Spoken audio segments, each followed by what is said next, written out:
La derecha siempre ha sido muy de odiar y tiene su lógica. El elemento central del pensamiento conservador o reaccionario tiene que ver siempre con alguna justificación de tu comportamiento. Necesitas razones para explicar cosas que si fueran evidentes, pues no necesitarían esclarecimiento. Porque las propuestas de la derecha para la sociedad no suelen coincidir con el comportamiento que desarrollas en tu familia, en el círculo de amistades, en tu espacio comunitario, ni tampoco tienen mucho que ver con los valores en los que educas a tus hijos.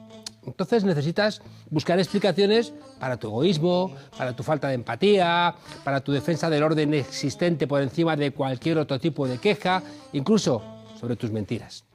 Y ahí viene entonces la derecha a asistirte, porque ellos son los que te autorizan a odiar, a mentir, a convertirte de alguna manera en un ser poco humano. La derecha, en primer lugar, te justifica que seas un canalla. Te autoriza a que pienses solamente en ti mismo y en los tuyos, y siempre con dos objetivos. Uno, mantener el statu quo, y que nadie ponga en duda ningún privilegio. Y el otro, que te conviertas en uno más de su cofradía. Y por eso niegan el cambio climático y te dicen, ya tienes bastantes preocupaciones, no dejes que los izquierdistas o esa cohorte de progres coarten tu libertad. Y entonces vas y te crees que el calentamiento global no tiene nada que ver con el comportamiento humano. Que el calentamiento de los mares, la subida de las temperaturas, las danas, las gotas frías, los huracanes y tifones, la desaparición de los glaciares, la desaparición de especies animales, que no existen. Y entonces que tienes derecho a depredar la naturaleza, porque nadie tiene derecho a decirte a ti lo que tienes y lo que no tienes que hacer. Claro, cuando quien te pone colorado es una adolescente de 16 años, cuyo delito es decidir dedicar un día a la semana a protestar contra el cambio climático, la cosa es menos presentable. Y ahí entonces vemos en tromba a la extrema derecha. La que sabe que es de extrema derecha y la que no lo sabe, y también la que se miente a sí mismo. Los vemos a todos disparando contra Greta Thunberg, como si fuera Tila o el presidente de los Estados Unidos, que viera a ser más o menos lo mismo. Y unos con unas razones, otros con otros, pero siempre atacando a esa muchacha. La derecha tiene que odiar, y siempre odia, porque es cobarde. Odia siempre a los que más débiles son.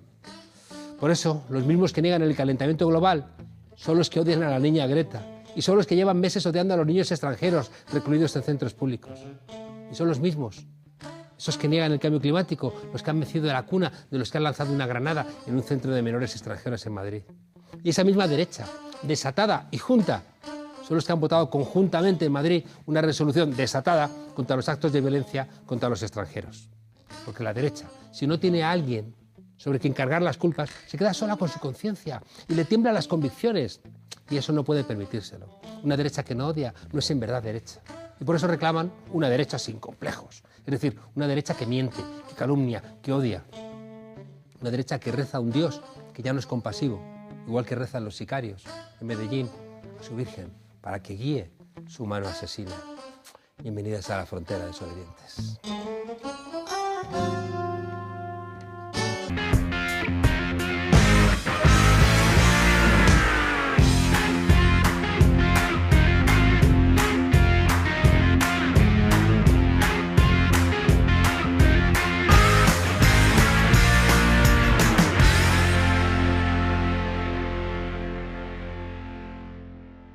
Hace justo 10 años, en la cumbre de Copenhague, activistas de Greenpeace lanzaron una alerta. Algunos quisieron ver simplemente una anécdota, otros dijeron no, que era un grupo de gente valiente que estaba diciendo se está agotando el tiempo. Han pasado 10 años, ha crecido algo la conciencia, pero no las soluciones. Y para contarnos en qué punto estamos, hemos decidido invitar a uno de esos valientes, a Juancho López Uralde, aquí a la frontera. Querido Juancho, gracias por venir. Encantado. ¿Cómo asiento? ¿Aquí o aquí? Ahí estás, estupendo. Juancho, 10 años. ¿Ha crecido la conciencia realmente en estos 10 años? Bueno, lo que ha crecido sobre todo ha sido la gravedad de la crisis ecológica. Es decir, estamos viviendo, en estos mismos días estamos viviendo el tercer Dana, le llaman ahora, antes lo llamábamos gota fría, de una intensidad brutal en el Mediterráneo y es solamente uno más de las muchas consecuencias del cambio climático. Desde hace muchos años la comunidad científica nos está diciendo fenómenos como ese van a ser más intensos y más frecuentes, ¿no? Y eso es lo que está ocurriendo. Y está ocurriendo con las sequías y está ocurriendo con el aumento de las temperaturas. Entonces, claro, lógicamente esto hace que la preocupación pues vaya en aumento porque lo que antes era una teoría científica pues ahora claramente es una realidad que estamos viviendo, O sea, ¿tú crees que hay una relación directa entre sucesos inéditos hasta la fecha y que generan una gran consternación, tsunamis, tornados, movimientos incluso de la Tierra, la Dana. ¿Tú crees que todo eso es lo que ha hecho generar la conciencia o que quizá también hay unas nuevas generaciones que están mirando y sintiendo de otra manera? Bueno, no es que lo diga yo, es decir, que esos hechos están ocurriendo, muchos de ellos, otros no, pero muchos de ellos vinculados a ese cambio climático, eso es así, ¿no? Y que eso hace que eso esté en la boca de la gente mucho más de lo que estaba antes también, ¿no? Y creo que eso tiene que ver también con ese movimiento juvenil que está emergiendo y que de alguna manera emerge como preocupación ante lo que ellos están viendo, ¿no? Ante la degradación rápida, mucho más rápida, porque quizás los científicos, si se han equivocado en algo, es en los ritmos. Es decir, el diagnóstico que dieron sobre lo que iba a ocurrir se está cumpliendo. Lo que pasa es que está yendo mucho más rápido de lo que ellos mismos nos advertían, ¿no? Ya. Llama la atención dos cosas como contradictorias, ¿no? O que no lo son. Por un lado, estas nuevas generaciones alzando su voz, con el ejemplo de Greta Thunberg, ¿no? Como un ejemplo, ¿no? De toda esa juventud, y al mismo tiempo los que niegan el cambio climático y que también son los que atacan a Greta. Es una paradoja, sí. Es una paradoja que cuanto más grave es la crisis ecológica, más fuerte hablan los negacionistas, sobre todo de un negacionismo que yo considero que es un negacionismo estratégico, es decir, no es un negacionismo científico, porque no está basado en ninguna prueba científica, porque la ciencia es unánime en el sentido de que el clima está cambiando por la acción del hombre. Es un negacionismo puramente estratégico de partidos y personajes que buscan el voto de aquellas personas pues que prefieren pensar cómodamente que ya bastantes problemas tienen como para ocuparse de otros, ¿no? Como es el cambio climático, ¿no? Es un voto como que apela al egoísmo, ¿no? Es decir, tú no te preocupes, no hay cambio climático, haz lo que te dé la gana. Exactamente, mentira, ¿no? Exactamente. Y además es que yo me niego a creer que eso que los mismos que lo promueven piensen que es cierto, porque ellos lo tienen que saber necesariamente porque los hechos son irrefutables. Por lo tanto, es un negacionismo efectivamente que apela a un cierto voto, pues el voto ese de la comodidad y tal, y es un negacionismo puramente oportunista y, como digo, muy alejado de la ciencia y muy irresponsable, muy irresponsable. Que funciona igual en los medios de comunicación, ¿no? El otro día, en un debate, una periodista, si se le puede llamar así, ¿no? De OK Diario, decía, sí, soy negacionista, ¿y qué? ¿No? Encima con una jactancia, el mismo día que estaba teniendo lugar la Dana, ¿no? Sí, y luego, por ejemplo, Rocío Monasterio decía aquello del consenso progre. Dice, oiga, es que esto no es el consenso progre, es el consenso científico, que creo que es algo muy diferente. Es decir, que de cada 1000 artículos científicos que se publican sobre el tema, 999 y medio constatan el mismo hecho sucesivamente, año tras año. Por lo tanto, en fin, es como se dice, la Tierra no es plana, los cerdos no vuelan y el cambio climático lo causa el hombre. Y a partir de ahí podemos empezar a hablar. Ya, pero también es la misma gente que después, por ejemplo, en Estados Unidos, te va a negar a Darwin y te va a decir que es que venimos de Adán y Eva. Pues ese es el drama que tenemos, ¿no? O de Bolsonaro diciendo que la Amazonia lo están quemando las ONGs, ¿no? Este es el drama que tenemos, ¿no? Que en esta situación de crisis, pues la gente busca amarres que dan una cierta seguridad y busca, desgraciadamente en ocasiones, pues los amarres en esta franja ideológica de extrema derecha. Y yo creo que ahí tenemos un reto precisamente para dar respuestas a la gente, ¿no? ¿Cuáles son los elementos más evidentes del cambio climático? Bueno, el más evidente es el aumento de las temperaturas, que es indiscutible y que además en la región mediterránea y en concreto en España va más rápido que en el resto del planeta. Es decir, la región mediterránea, por su posición geográfica entre el África más seca y el norte de Europa, es una región frontera y es una región que se está viendo especialmente afectada. Aquí la temperatura ha aumentado ya 1,5 grados, que es lo que la comunidad científica nos está diciendo que en ningún caso deberíamos superar, ¿no? Por tanto... ¿Es la medición de los últimos 200 años o cuál es la medición? Bueno, se toma como elemento, pues sí, desde que se empiezan a tomar medidas de temperatura desde hace unos 150 años aproximadamente, ¿no? Desde antes de la Revolución Industrial, ¿no?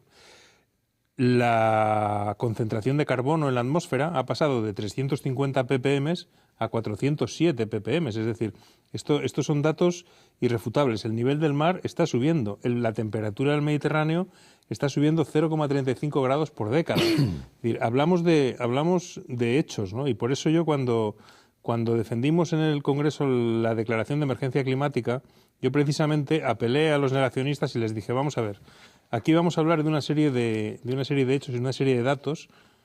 Sube usted aquí y dígame que alguno de estos datos es mentira, pero dígamelo con ciencia, es decir, ¿con qué informes científicos me va a decir usted que las temperaturas no están subiendo, o que el mar no se está calentando, o que el nivel del mar no está subiendo, o que los glaciares del Pirineo están desapareciendo, o que el hielo de Groenlandia se está deshaciendo? Es decir, que son muchísimas las evidencias, muchísimas.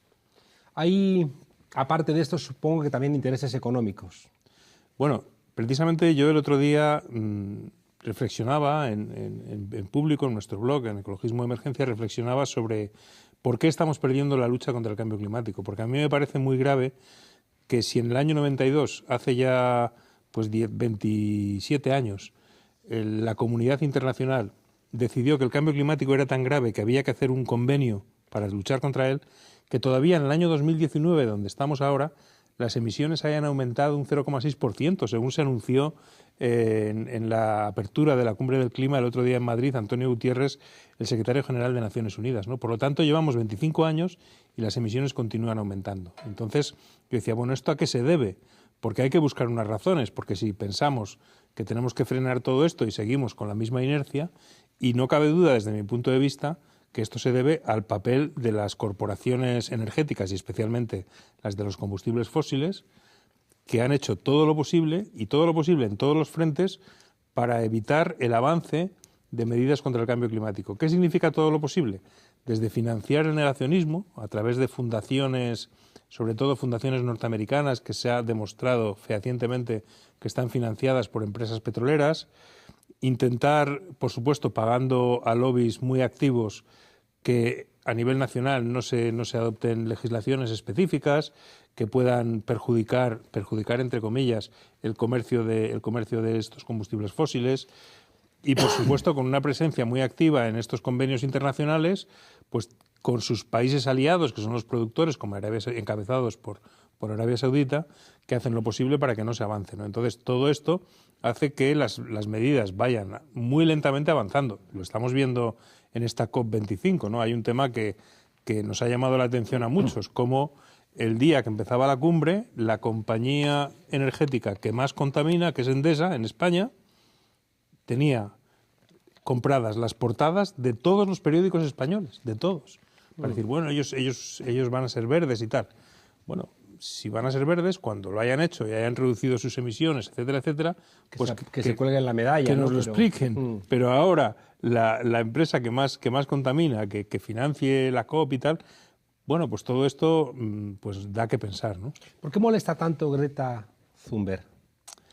Es una buena pregunta, porque Greta, al fin y al cabo, pues es una niña o una chica, un adolescente, que un buen día decidió que los viernes, en vez de ir a clase, se iba a poner delante del instituto o delante de donde fuera con un cartel pidiendo medidas contra el cambio climático. Ese es su único crimen. Y sin embargo, eso ha concitado o ha levantado pues un movimiento juvenil en todo el mundo de millones de personas, y eso es lo que molesta. Entonces, ¿qué hacen las corporaciones? ¿Qué hace todo este sector negacionista? Atacar al mensajero para desviar la atención sobre el mensaje. El mensaje de Greta Thunberg es muy claro. Somos una generación que viene y queremos que nos dejéis un planeta en el que se pueda vivir. Y entonces el ataque que se está haciendo contra ella, pues de alguna manera lo que trata es de ocultar lo que hay detrás, ¿no? No es nuevo, y bueno, el otro día a mí me gustó mucho la portada de una revista de Ballena Blanca que venía a decir algo así como ¿por qué tanta gente habla de Greta y nadie habla de Donald Trump o nadie habla de Bolsonaro, ¿no? Que esos sí tienen responsabilidad real y de ellos no se habla, ¿no? Yo creo que forma parte también de ese lobby que tú planteas, donde si de repente hay una mujer joven con un discurso muy contundente diciendo tengo 16 años cuando tenga vuestra edad no voy a tener planeta. Entonces, dejad de hablarme de vuestros beneficios y de vuestro planeta porque me interesa. es el que niega el mío, ¿no? Entonces, es muy difícil luchar contra una niña, ¿no? Efectivamente, efectivamente, y por eso les hace tanto daño. Por eso hace tanto daño y por eso le atacan de una manera cruel, pero al mismo tiempo, pues intentando, bueno, como hacen siempre que alguien levanta la cabeza, ¿no? Pues desprestigiarlo, denostarlo. Bueno, es un ataque bastante repugnante, la verdad, pero bueno, que está siendo efectivo, porque pones cualquier televisión y se están metiendo con Greta, que yo digo, bueno, ¿y por qué hay que dedicar el tiempo a atacar a esta niña, ¿no? Es decir... Un argumento es que si los aplicaras, por ejemplo, a la princesa Leonor, serían igualmente válidos, ¿no? Y nadie va a criticar a la princesa Leonor por su exposición constante y por otro tipo de cuestiones. En cambio, a Greta Thunberg... Pues bueno, y además con una especie de paternalismo, ¿no? Como si una chica de 16 años pues no puede tener su propia idea del mundo, sus propias ganas de movilizarse y hacerlo pues con absoluta madurez, ¿no? Como lo está haciendo. En el caso de España, ¿cómo estamos? Pues en España estamos, yo diría, en un momento de estancamiento, ¿no? Yo creo que es muy importante que haya gobierno cuanto antes para poder echar adelante las políticas que hace falta echar para adelante, porque desde la moción de censura, pues desgraciadamente, algo tan importante como una ley de cambio climático no ha podido presentarse en el Congreso porque no ha habido legislatura, ¿no? Entonces necesitamos ponernos al día. Hay muchas cosas que están pasando, sobre todo se han eliminado algunos obstáculos en estos meses precisamente gracias a la moción de censura. Por ejemplo, hemos conseguido eliminar los obstáculos al autoconsumo energético, que ya es un paso. El otro día se aprobó un Real Decreto a favor de las energías renovables, es decir, que se van dando pequeños pasos en el sentido de por lo menos eliminar los obstáculos que los gobiernos del Partido Popular habían puesto a esa transformación, ¿no? Pero todavía estamos estancados porque no se pueden poner leyes sobre la mesa, que es lo que hace falta. Cuando se ha hablado de las puertas giratorias, estaban claramente las financieras, las inmobiliarias, pero también las energéticas, ¿no? Bueno, sin duda, las energéticas son clave. Son clave y por eso nosotros planteábamos en nuestro programa la necesidad de una empresa pública de energía, ¿no?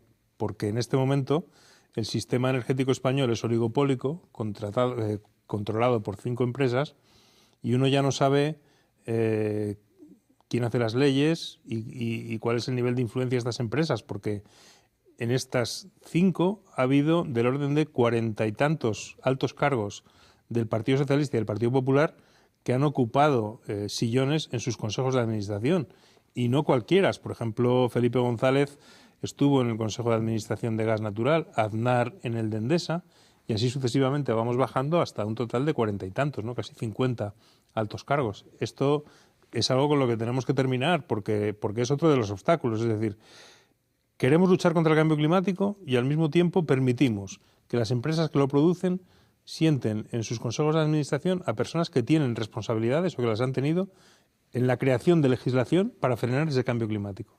Es absurdo. Para despedirnos, Juancho López Uralde, vosotros desde Unidas Podemos habéis reclamado la posibilidad de controlar, gestionar el Ministerio de Transición Energética. El PSOE no estaba muy por la labor.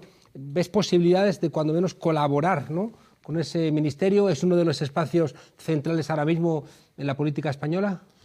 Es un ministerio central, porque no solamente por el tema de la energía, sino por el tema de la biodiversidad, el agua. Son cuestiones clave, ¿no?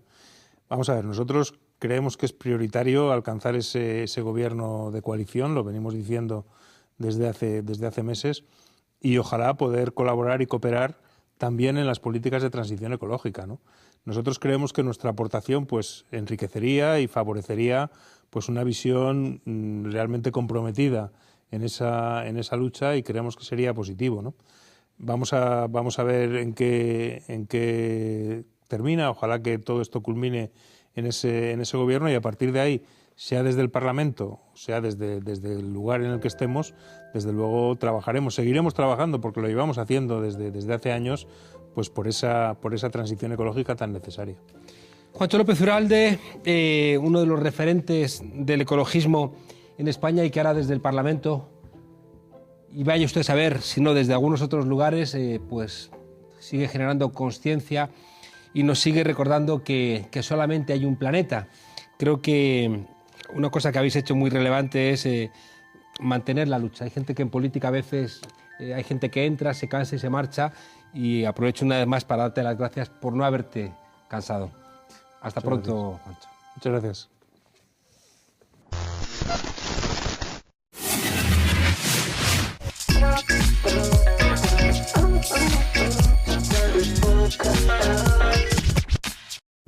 En 1996, en Nueva York, un multimillonario y un ejecutivo de televisión huyen de la ética periodística para crear Fox News, la única cadena con la que se informan los votantes de Donald Trump. Not only was he presidential, not only was he being honest, but he's being funny. And who's going to pay for the wall, Jacob? Mexico. Y ahora, en Madrid, en 2019, para informar a los votantes de Vox, Fox News acaba de abrir una sede en España, algo que les ha supuesto un gran esfuerzo, porque no sabían dónde estaba España. Así que hoy en exclusiva estrenamos el informativo de la ultraderecha, Vox News.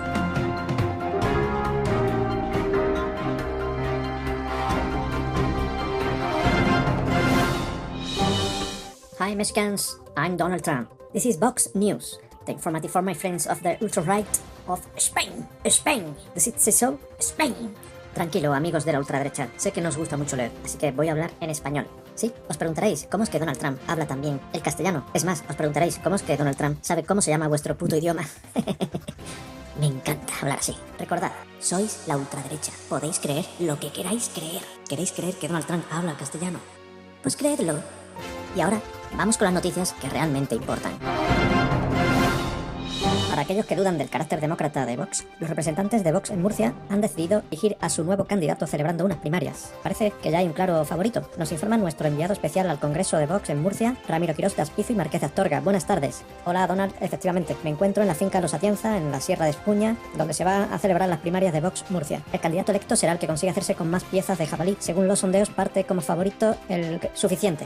Tenemos que cortar la conexión porque tenemos una noticia de última hora. Viene de mi país. En Illinois, en un instituto de secundaria, ha habido un tiroteo y de momento se ha saldado con 22 fallecidos. De momento no podemos informar más porque, aunque hay más datos, tenemos que dar paso a un anuncio. Es el mercado, amigo. Alguien tiene que pagar los sueldos de los cámaras que están aquí. No lo voy a pagar yo. Cada vez más pacientes se sienten infelices a pesar de ser blancos, heteros y de familia con panoja buena. La culpa de esta infelicidad sin motivo se debe al exceso de empatía. Nos preocupamos demasiado por los demás, como si tuviéramos la culpa de su situación. ¿Sabes qué te digo? Que les jodan. Nuestro centro médico ha creado Sweet Cock, una máscara de electrodos que actúa contra la zona del cerebro que alimenta la odiosa empatía. 15 minutos al día durante un mes y lo que le pase a los más desfavorecidos te sudará la polla. Yo no podía dormir pensando en toda la gente que no tiene hogar, mientras yo tenía una cama calentita. Desde que probé Sweet Cock, ahora estoy deseando que entre uno en mi casa. A veces me encuentro sin techo en el coche desmayado por falta de aire. Desde que probé Sweet Cock, ¿sabes lo que pienso? No es mi problema. Yo antes daba dinero a los pobres. Me preocupaba por lo que ocurría a mi alrededor. Veía el programa de Ferreras, La Sexta Noche, El Intermedio, Salvados, El Objetivo, Un Sinvivir. Desde que probé Sweet Cock, nada de eso me importa. Ahora soy simplemente feliz.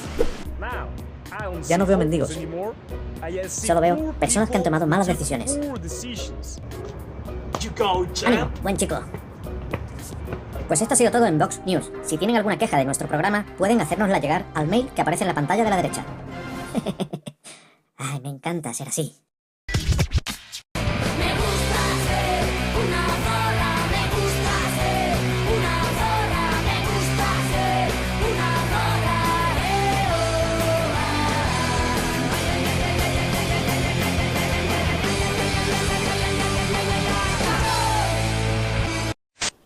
Bienvenidas al Tornillo, el microespacio feminista en la frontera. Hoy vamos a hablar del victimismo. Desde los sectores que están cómodos en el privilegio que les ofrece el sistema patriarcal, se viene acusando al feminismo de victimismo, como si en vez de una lectura estructural de las diferentes formas de opresión que nos atraviesan en este sistema capitalista, racista, heteropatriarcal, y una propuesta de lucha contra ellas, fuéramos unas cuentistas que nos quejamos de todo y que nos inventamos dramas para llamar la atención, o para la paguita.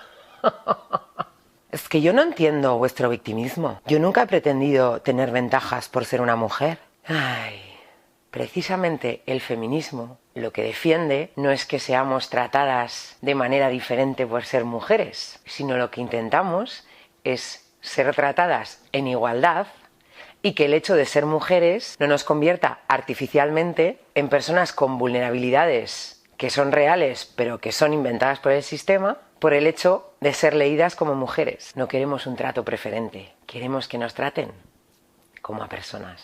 Yo es que esas violencias de las que habláis no las he vivido en mi vida. No hay forma de poder más perversa que la que hace parecer la desigualdad el estado natural de las cosas.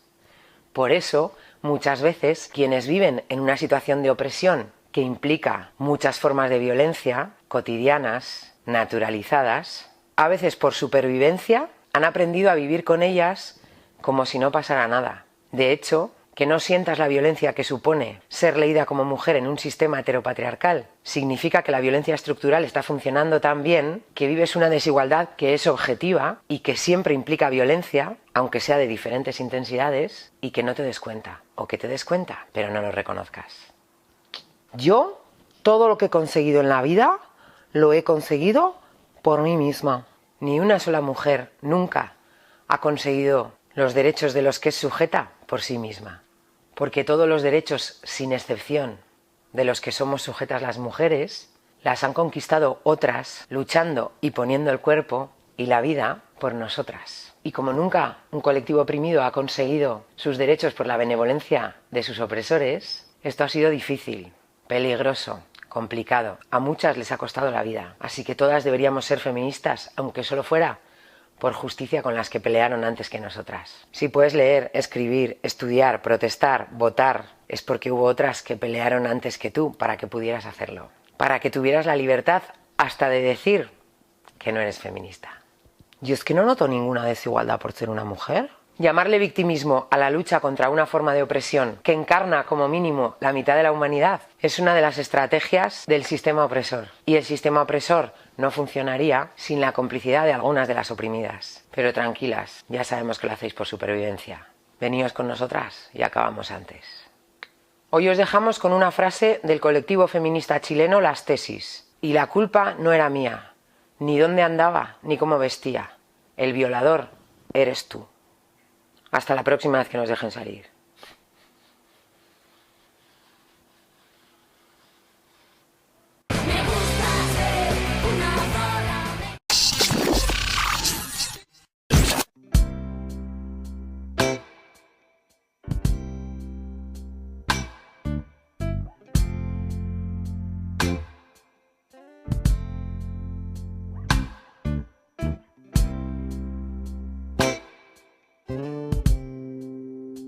Casi 60 migrantes muertos intentando alcanzar las costas de una vida mejor. Hoy es un día triste para cualquier persona con un mínimo de humanidad. Claro, como podéis suponer, en ese amplio grupo de seres humanos no incluyo a los xenófobos de Vox. Para estos patriotas con un alma prêt-à-porter, la humanidad solamente existe a través de un populismo blanco, rico y un trozo de tela rojo y amarillo. La solidaridad de estos hipócritas perfumados termina cuando el cura dice los domingos: podéis ir en paz. A partir de ese momento, el odio se convierte en religión, la suya. Manipulan, intoxican, siembran rencores que luego germinan en lanzamientos de granadas a centros de menores extranjeros. Un atentado racista que tanto el PP como Vox se han negado a condenar en la Asamblea de Madrid. ¿Pensarían igual si en vez de ser contra niños pobres hubiera sido en un barrio pijo de esos suyos con farolitas de diseño? Estos Herodes posmodernos piensan que con poner un guardia jurado en la puerta del Teatro Barceló ya están protegiendo a la infancia. Y en parte tienen razón, ¿eh? Solo hay que ver cómo se las gasta Felipe Juan Froilán de todos los santos.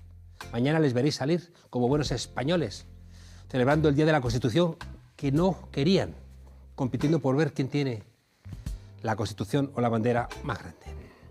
Celebrando una Constitución que ellos mismos, ya digo, se pasan por el forro de sus corrupciones, donde pone todos los españoles tienen derecho a una vivienda digna, tendríamos que añadir, sin tener que recurrir al estudio de Rocío Monasterio. Patriotas de una España que solamente defienden si la consideran su propio cortijo y su pertenencia. Por eso la derecha siempre ha dado golpes de Estado en nombre de la patria, la suya, la que les da permiso para robar, para saltarse las leyes, para esclavizar a cualquier otro ser humano, aunque sea español, Un egoísmo que les lleva a mirar a otro lado cuando 60 seres humanos se dejan la vida en el Atlántico, huyendo de la guerra, de la miseria. O también estos mismos sinvergüenzas cuando arrojan una granada contra unos niños indefensos. La Navidad para ellos es, ¿qué? Sentar un pobre a la mesa una vez al año. Aunque eso era antes, hoy ya no lo hacen, porque ese pobre español, blanco y arruinado, seguro que es víctima de alguno de sus amiguitos, de esas empresas que financian al PP y no pagan impuestos. Y nuestra derecha, que es brutal con los débiles, siempre es débil con los brutales. Hasta la semana que viene, desobedientes.